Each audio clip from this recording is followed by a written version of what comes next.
The Adventures of Balrog the Cat, Volume 1, Pollen and Perfumes. Part 1, The Cat Signal Calls. Balrog yawned, stretching her paws out in front of her before settling down into her soft, warm bed. The London office of her favourite human, Alexander, was positively serene. Sunlight warmed the black desk her bed rested on, glinting off the fruit logo on Alexander's propped-up laptop. Multiple vining plants soaked up the light eagerly, climbing the wall behind the desk and spilling over the top of the bookshelf behind Alexander's chair. The brown fluff of Balrog's bed tickled her face as Alexander typed away on his keyboard, working on whatever it was he worked on during the day. Balrog wasn't quite sure what he was doing, but she liked to listen to him, quietly proud of him for putting in so much effort to provide her daily comforts. Turning her head a bit, Balrog idly looked across the desk. Across from her, a camera was mounted, streaming her afternoon nap to hundreds of humans across the globe. When Alexander first set up the camera, it took her a little while to figure out what it was for.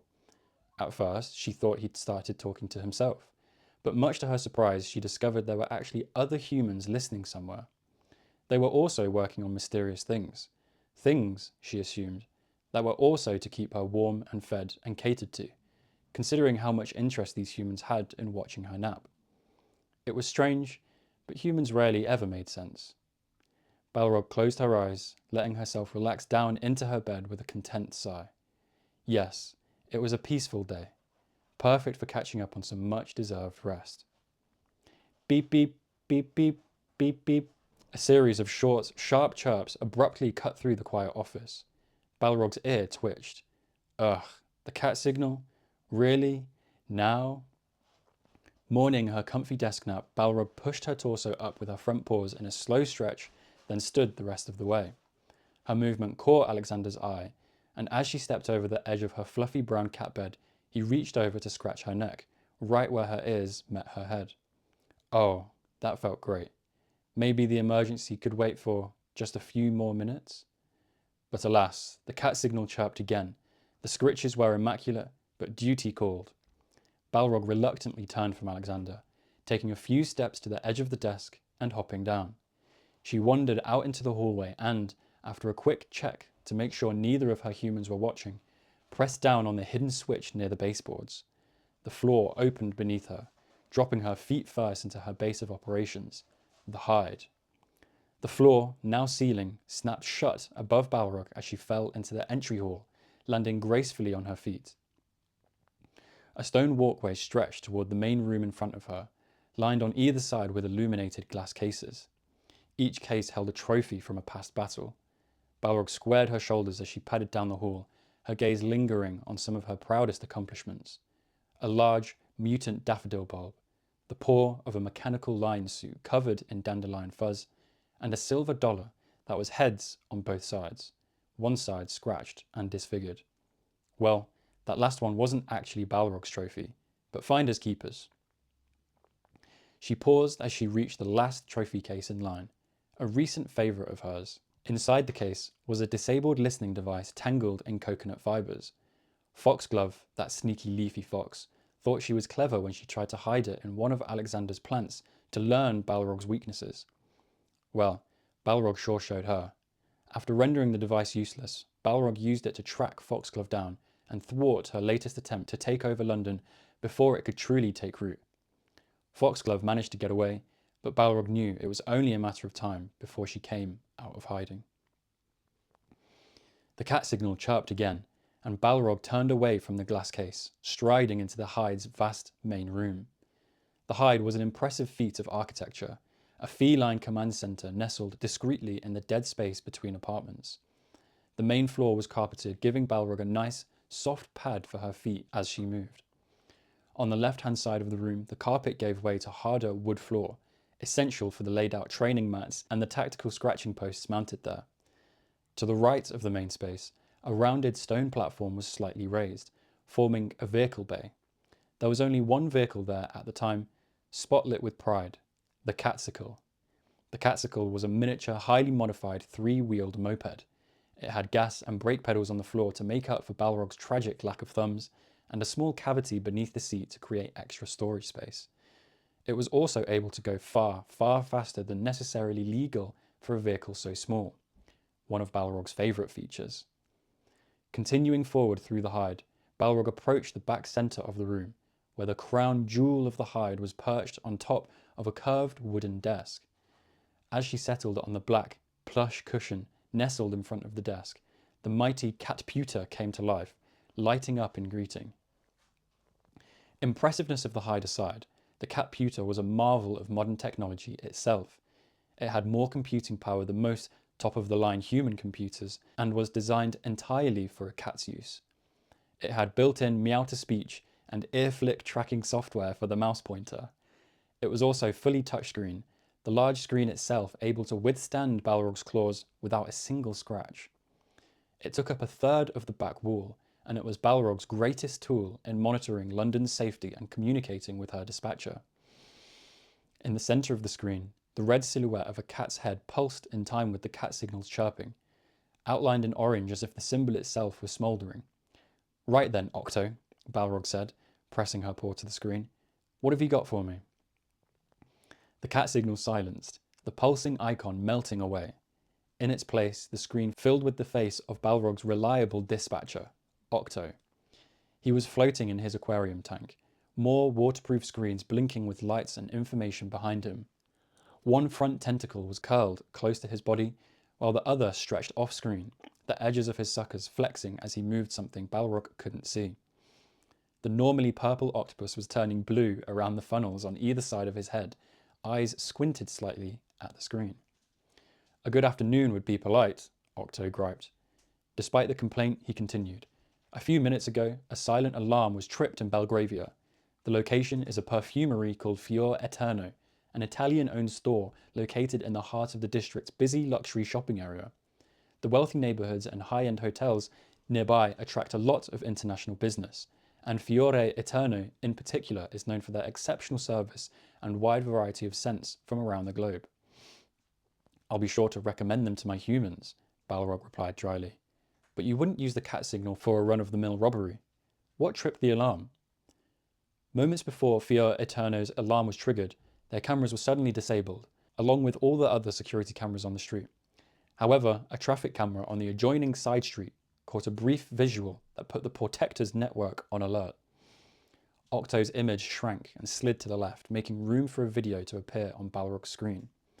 The video was short and grainy, a zoomed-in, looping 9-second clip of the sidewalk near a Belgravia intersection. A 4- or 5-story building stood at the corner, painted white and decorated with fancy plaster moulding to imitate the classic look of carved marble accents. Humans in expensive clothing walked in every which way, carrying shopping bags sporting the names of various luxury stores. The video had to cycle a few times for Balrog to catch what was off. There, right at the corner, a pixelated length of red and green slid out from between two shopping bags, dropping to the ground before slinking around the edge of the building and out of sight like a snake. On the next loop, Balrog tapped the screen with her paw, pausing the video and leaning in closer. Her ears pinned back as she recognized the blurry form. "Snapdragon," she growled. "That's what we suspect," Octo confirmed, his curled tentacle flexing closer to his body. "But if it's him, this is a deviation from his usual patterns." Balrog swiped the video down, dismissing it and allowing Octo's face to fill the catputer again. "A deviation or an escalation," she mused. "Stealth may not be his usual style, but even old dogs can learn new tricks. Whichever it is, the Protectors need more information." Octo retracted his extended tentacle, the funnels on either side of his head flaring briefly as he focused fully on Balrog. "I'm sending you to Fior Eterno, but I want you to hold off on engaging for as long as you can. Try to figure out what Snapdragon is up to, what motivated him to change his tactics. I want to know if he's becoming a bigger threat to London than he already is, and if this change in behaviour warrants putting together a bounty team." As Octo spoke, Balrog licked her paw a few times, then used it to rub her head, ridding her fur of any potentially distracting debris. "Or," she proposed, pausing to shake her head and loosen the dampened fur, "we could put a bounty team together, either way, and nip this problem in the bud." Octo's eyes narrowed into stern, black stripes, the blue around his funnels flushing into his face. "I mean it, Balrog," he warned. "Your primary mission is to gather information. Don't engage until you have to. If you can avoid it, don't engage at all. Right now, it's more important for us to know what Snapdragon is planning than it is to contain him. Okay, I hear you, Balrog sighed. Information is my top priority, but if I can gather the information and bring him into containment, I'm going to. Octo's tentacles relaxed slightly, some of the blue receding. That works for me. Keep your claws sharp, Balrog. I'll keep my wit sharper, Balrog replied. With that, the screen went blank. Balrog pushed herself to her feet and turned in one fluid motion, darting across the room to the vehicle bay. As she settled in the seat of the catcicle, she pressed one of her back paws on the brake pedal and pawed at a dial between the steering handles. The dial turned from off to park, from park to neutral, then from neutral to zoomies. The bike began to purr, and Balrog purred back in response, draping her front paws on the steering handles and pressing her other back paw briefly on the gas. The catcicle's engine revved. Out on the street, an unassuming cat door at the back of the apartment building suddenly swung open on its own, the cat flap suspended in the air. A moment later, Balrog emerged on the catcicle, tyres squealing as she swerved down the back alley and out onto the streets of London. Part 2. Fiore Eterno. The streets of London were a blur of red, brown and white painted bricks as the catcicle flew past shops and through neighbourhoods. It was pleasantly sunny for a ride, though heavy grey clouds in the distance promised that would change. If the circumstances were different, Balrog might have taken a detour through Westminster to sunbathe near the Victoria Memorial. Sadly, the latest crisis didn't allow for any time for lounging on sun-warmed marble steps. As Balrog moved deeper into the city, the buildings got taller and shinier, more modern and industrial. Then a flash of greenery, and they suddenly dropped away entirely as Balrog sped onto a bridge. The Thames stretched out on each side, the rippling, green-tinted reflection of the sky broken by clusters of small ships. On the other side of the bridge was a whole different world, the wealthy borough of Belgravia. White stucco facades supported wrought iron balconies on buildings styled like classic royal homes. Colourful yet minimalist storefronts lined the roadway, boasting all manner of luxury products. Mannequins posed stylishly in the windows of every other building, dressed to the nines in outfits that probably cost more than one of Balrog's lives. Passing close to the heart of the district shopping centres, Balrog turned down a side street, eyes alert for the deep red storefront of Fiore Eterno. When the storefront came into view, Balrog slowed the catcicle to a prowl, pulling up onto the sidewalk. She parked behind a large stone planter sitting in front of a tableware shop, across the street and a few doors down from the perfumery. Fiore Eterno had a large front window checkered with regular and frosted glass, and a small set of stairs leading up to the front door. The door was simple, but emphasised by a fresh floral display that climbed the sides of the building and draped over the door's moulding.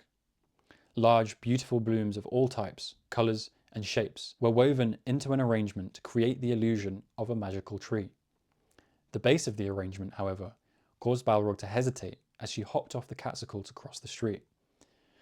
At the bottom of the floral tree, the metal supports for the display were hidden behind a thick bouquet of stark white and peachy orange-pink foxglove stalks. It was an unusual selection of colours for that breed of flower, and the flowers were slightly bent askew, as if something had trampled through them recently. Foxglove, Balrog growled, thinking aloud. Since when did you work with Snapdragon? Her first instinct was to rush in to apprehend Foxglove straight away, but she restrained herself. Octo had told her to find out what Snapdragon was up to, and as much as Balrog didn't like it, he was right. They didn't just need the two plantimals to be brought into custody. They also needed to know what they were working on, and why. Balrog took a deep breath, then darted across the street, slipping down a back alley to get behind the row of stores. Turning the corner at the back of the alley, Balrog jogged past back doors and loading zones until she came to a raised door that read, "Drop off, Fiore Eterno." The back of the store was far less impressive than the front. Plain brick that was once hastily painted white and never touched up again. The back door was metal, with a sturdy, key-operated lock and a keypad to deter break-ins. There were no scratches or scuffs to indicate entry had been forced through the door. Balrog turned her attention instead to the fully frosted two-pane window on the door's right. She hopped up on the window ledge and was unsurprised to find the latch was already broken. So Foxglove snuck in through the floral arrangements, but Snapdragon just forced his way inside. That was likely what tripped the alarm too. How typical of him, Balrog thought to herself, rolling her eyes. Well, at least that made her job easier. She pressed her front paws on the window and leaned into the pads of her toe beans until the base shifted upward. Then she slipped through the gap and dropped inside the store. Balrog found herself in the back corner of the store, with a locked storage room to her left and the rest of the store ahead of her. The space was partially closed off by a floor-to-ceiling wooden divider, creating a small space likely used for employees taking a quick break. The air was fragrant, but not cloying as Balrog had anticipated, the floral sweetness likely being subdued by an air filtration system somewhere. Seeking cover and a better vantage point, Balrog dashed forward, pressing herself against the divider and peering around it into the central space. The store itself wasn't very large. A small room was lined with glass shelves on all four walls, which reflected the sunlight that illuminated dust motes drifting through the air. Beneath the shelves, white cabinets created a counter space at about the height of a typical human's waist. In the centre of the room was a large, round wooden table holding an equally round, tiered perfume display. 3 levels of chrome showed off the store's most elegant and most expensive perfume bottles, glittering in the light of a glass chandelier with several hanging decorations styled to look like flowers. Oddly enough, there were a few other perfume bottles lined up haphazardly on the table at the base of the display. A flicker of movement on the left-hand side of the store caught Balrog's eye. Snapdragon floated up near one of the glass shelves, his body a serpentine length of deep red blooms layered to look like scales. Narrow green leaves jutted out from his body like dorsal spines in 2 dotted lines, trailing all the way up to his draconic head. 2 green flower buds moved in the hollows of his eyes as he looked over the bottles on display, too fluid and slightly out of sync. That was one of the issues that Plantimals had. Most of their features were just for show. Snapdragon didn't see so much as the plants that made up his body sensed changes in the light around him. Their imperfect simulation of an animal, or in this case, an Eastern-style dragon, often ended up flawed and uncanny. Balrog hardly noticed the asynchronized eyes, more focused on Snapdragon's length. He'd definitely grown longer since the last time she'd seen him, stretching out nearly 80 centimeters from tip to tail by her guess. It wasn't uncommon for Plantimals to grow larger or wither smaller, but wherever Snapdragon had been hiding, he'd flourished, and that wasn't good. "Oh, would you hurry up and just grab one?" Balrog couldn't see where the voice had come from, but she didn't need to. She would have known it anywhere. Foxglove. "If you're in such a rush, you could help," Snapdragon complained. Still, he obeyed, selecting a bottle at random and floating forward to wrap his body around it. He rose carefully, lifting the bottle from the shelf and bringing it to the table to set it with the other out-of-place bottles. "I still don't understand why we can't just open them where they are. We're putting them back when we're done anyway." "Because, you fool," Foxglove replied coolly from her place out of sight. "The antihistamines in this compound will start to activate as soon as they're exposed to the air. We need to dose and reseal as many bottles as quickly as we can if we want to have maximum effectiveness." "Sure, right." Snapdragon uncoiled himself from the bottle safely on the table, then floated back down towards the shelves to pick up another one. That makes sense. It didn't sound like he actually understood at all, but in his defense, Balrog didn't get it either. What in the world was an antihistamine? Was that not just the same as a histamine? Like the compound the body used to fight pollen? Whatever it was, Balrog needed to get eyes on Foxglove to see exactly what they were doing. She lowered her body close to the ground, cautiously peering further around the divider. Snapdragon was struggling to get a grip on a particularly round perfume bottle, completely focused on the task. Foxglove was still nowhere to be seen, which meant she likely couldn't see Balrog either. But where was Balrog supposed to find any additional cover? All the shelves were flush against the wall. Her only choice would be to try to get into one of the white cabinets on the floor, and that would be a terrible vantage point. Unless... Balrog wove around the divider, making a beeline for the right-hand wall. Once she'd reached the base of the nearest cabinet, she braced her weight on her back legs and leapt, landing silently on the counter. Then she slipped between and behind the bottles of perfume, pressing herself to the wall. Most of the walls of the room were painted red, like the storefront. However, the right wall was an accent wall, painted black to give the room more dimension. They didn't call black cats voids for nothing. As Snapdragon carried the round bottle to the table, Balrog pinned her eyes and squinted her eyes, keeping perfectly still. Snapdragon set the bottle down and carefully released it, uncoiling his body and rising into the air. As he did, he idly looked over the shelves across from him, and his imperfect gaze slid right over Balrog. He turned around like she wasn't even there, floating back to the shelf he'd been working to clear. With her camouflage proving itself effective, Balrog slowly crept forward, careful not to bump into the glass bottles next to her. As she did, the other side of the central table slowly came into view. There, reflection warped in the chrome of the perfume display, was Foxglove. Foxglove paced a short circuit next to the display, the apricot-coloured flowers that made up her body shifting with each step in a mimicry of Balrog's own gait. Her faux, fluffy tail swayed weightlessly in the air behind her, and her white petal-tipped ears occasionally twitched towards Snapdragon as he worked. Sitting on the table right in the centre of Foxglove's path was a bottle unlike the others. It was a simple glass tube, as tall as a water bottle but only half as wide around, filled with opaque Dijon yellow liquid. It had a dull metal cap with a black clamp on top, closing off a thin rubber tube that ran from the top of the bottle nearly down to the tabletop. That had to be the anti-antihistamine compound Foxglove was talking about. But what did it do? Balrog needed to get closer. She took a few careful steps forward, and Foxglove suddenly froze. From Balrog's position at the back of the store, the shelves had looked like they were all mounted directly to the wall. But that was apparently not the case. The black wall she was hidden against was interrupted in the centre by a tall, counter-to-ceiling mirror. Balrog's warped reflection stretched on infinitely in the surface of the chrome perfume display, visible to Foxglove even with her back turned. Recovering from her shock, the facsimile fox whipped around with a snarl. "Balrog?" Busted. Snapdragon abandoned the perfume bottle he'd been wrapping around at Foxglove's shout. He knocked it from the shelf in his haste to find the threat, the thick glass bottle briefly refracting light across the room before hitting the floor hard. It cracked on impact, the sound echoing uncomfortably through the store. With the element of surprise forfeit, Balrog used the distraction to slip out from behind the row of perfume bottles. She pulled her back paws to the edge of the counter, lifting her tail in the air as she prepared to jump. Foxglove darted forward, putting herself between Balrog and the glass tube of anti-antihistamine. "Don't just float there, stop her," Foxglove shouted.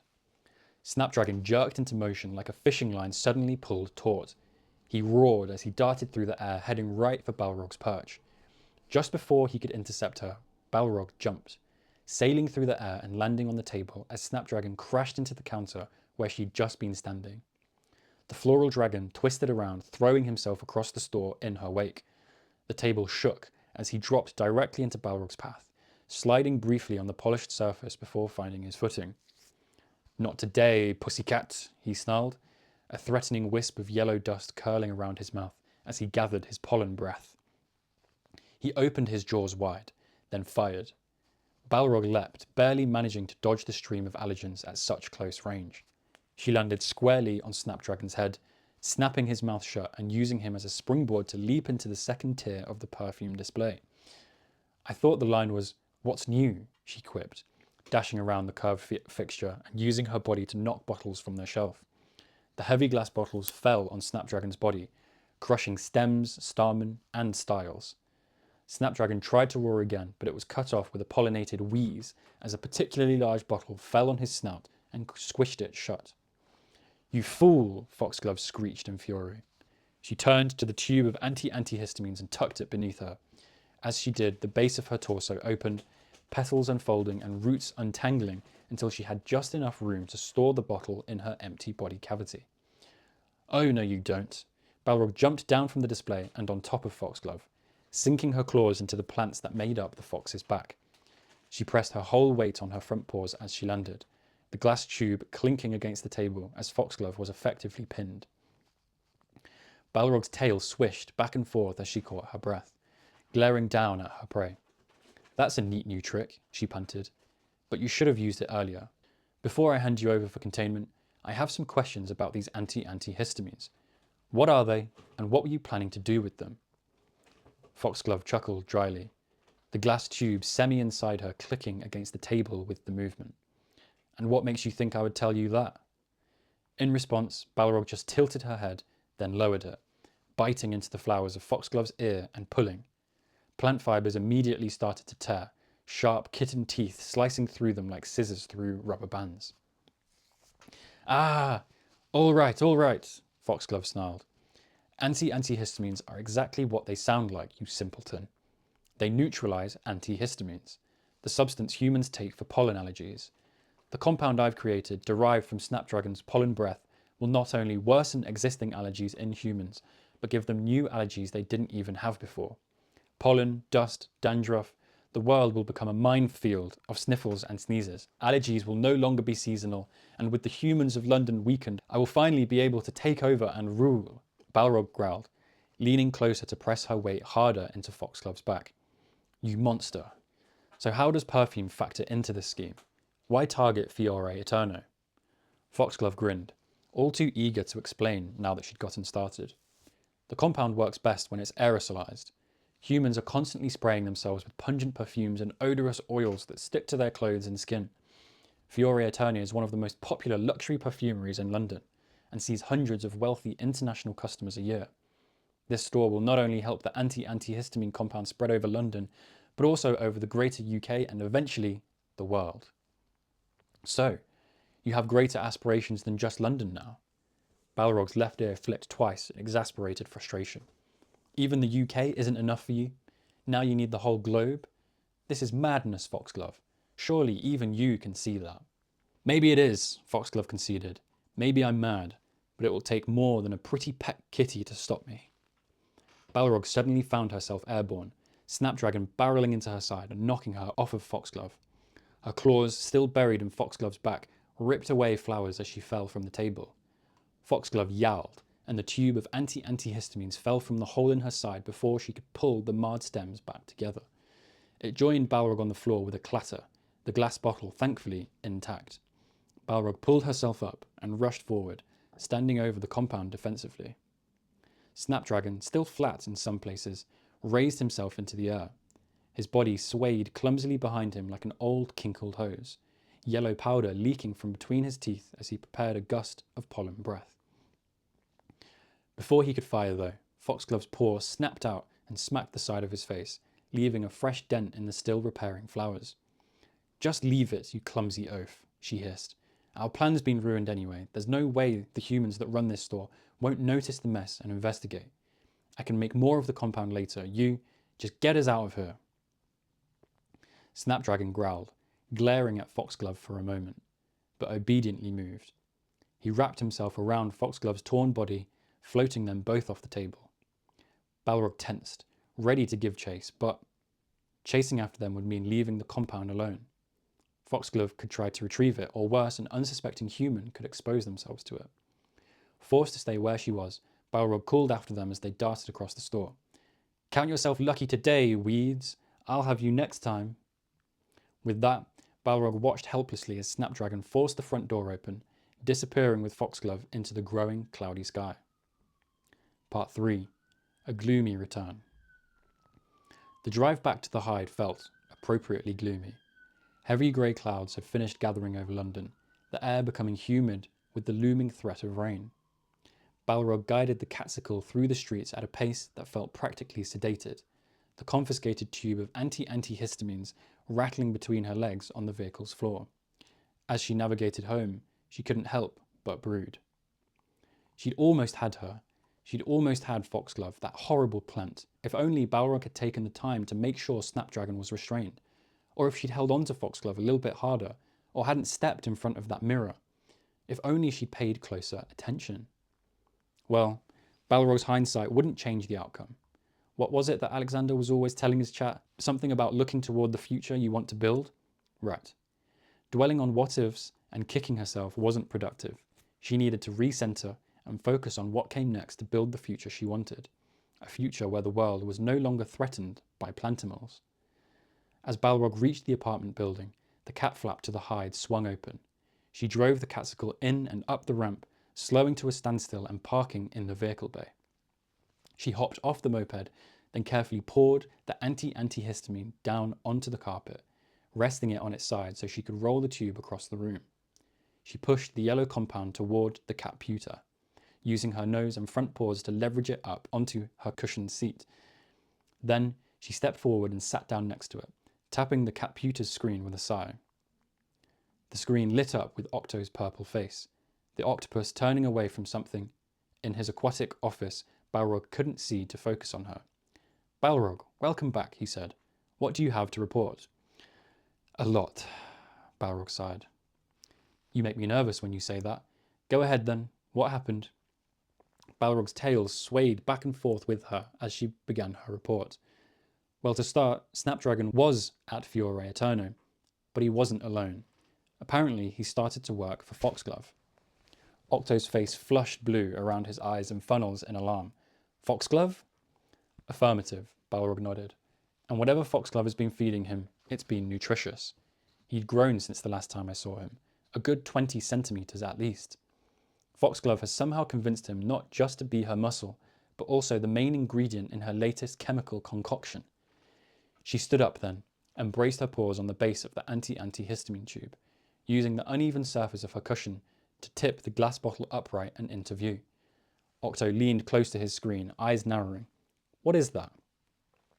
"Foxglove calls it antihistamines," Balrog explained, taking a short series of steps with her back paws to sit down on her cushion. "According to what I was able to get from her, they not only worsen a human's existing allergies, but also give them new allergies they didn't have before. It also neutralizes antihistamines, so the allergies become much harder to treat. I was able to confiscate this tube, but I overheard Foxglove say she could make more when she and Snapdragon were escaping." Octo gave Balrog a short nod, the back of his head floating briefly in the water. "They got away then," he noted. Balrog lowered her head, looking away from the screen and letting her tail fall to the side. That was all the answer that Octo needed. He leaned back from his camera, settling more comfortably on the surface of his desk. "Don't beat yourself up over it, Balrog. No protector has been able to apprehend Foxglove yet, and it sounds like she's made Snapdragon even more formidable than he was before. You confiscated the compound, and we know what they're up to. That's progress." He had a point, but still. Balrog shook her head, pulling her gaze up to the screen. "There's more," she stressed. "When I was interrogating Foxglove, she wasn't just interested in taking over London. She told me that she wants the entire UK and eventually the world. She's escalating, possibly planning to go international." Octo pulled his front tentacles tight against his body, coiling them beneath his face to push himself up straighter. "I'll make sure our protectors across the globe are alerted," he confirmed grimly. "I'll also send someone from the labs by to collect that compound right away. We'll get an analysis going and see if there's anything we can do to counter it." His tentacles then relaxed slightly, some of the purple returning to the skin around his eyes. "Good work today, Balrog. Go get some rest. Keep your claws sharp and your wits sharper." With that, Octo's face disappeared, and the cat pewter's screen went dark. Balrog sighed, lowering her head and kneading the cushion in front of her, taking just a moment to soothe herself. Between hopping around Snapdragon, wrestling Foxglove, and the lingering sting of a half-victory, she was exhausted. Luckily, despite everything, the situation was handled fairly quickly. Alexander would probably still be streaming in his office, which meant Balrog's favourite office perch was still available. She stopped kneading the cushion and stood, turning away from the cat pewter and walking back to the entry hall of the hide. When Balrog stepped into Alexander's office, he was turned toward his camera instead of his computer, probably taking a break from work. Balrog meowed once in greeting, wandering over and hopping up on Alexander's desk. "Well, hello, Balrog," Alexander greeted her in return, smiling warmly and reaching around his laptop to scratch her back. Oh, that felt nice. Just what she needed after a long day. As she leaned into the scritches, Alexander continued, "We were just talking about you. Did you hear your name and decide to come say hello?" Balrog hadn't heard him, but she wasn't surprised. Of course, Alexander's chat would be talking about her. The poor viewers probably missed their queen of the stream, didn't they? Alexander turned to look at his chat, reading aloud as messages scrolled through. It must be so nice to have a cat. You're so right, Kit Dofu. I see UK Andrew agreeing with you too. You know, I think almost every stream we all agree that if we could live our lives however we want, we'd live with Balrog. Everyone wants to be Balrog, to be able to play and nap all day. No worries, no responsibilities. Yes, that would be the life, wouldn't it? The stress-free life of a cat. Balrog huffed and stretched her back paws out behind her. Sure, just play and nap all day. If only her human knew everything she did to protect him and his viewers from evil. Oh well. Balrog didn't mind the lack of acknowledgement, so long as she got her treats on time. Finished stretching, Balrog turned away from Alexander and his laptop to step into her bed. She pawed at the cushion for a few moments, finding the perfect spot to lay down. As she finally settled, Alexander said something really strange. We're hoping to have a new playmate for her pretty soon, he told his chap. Then, looking back over at Balrog, he asked, Isn't that exciting, Balrog? Yeah? Are you excited to meet Momo? Huh? Who the heck was Momo?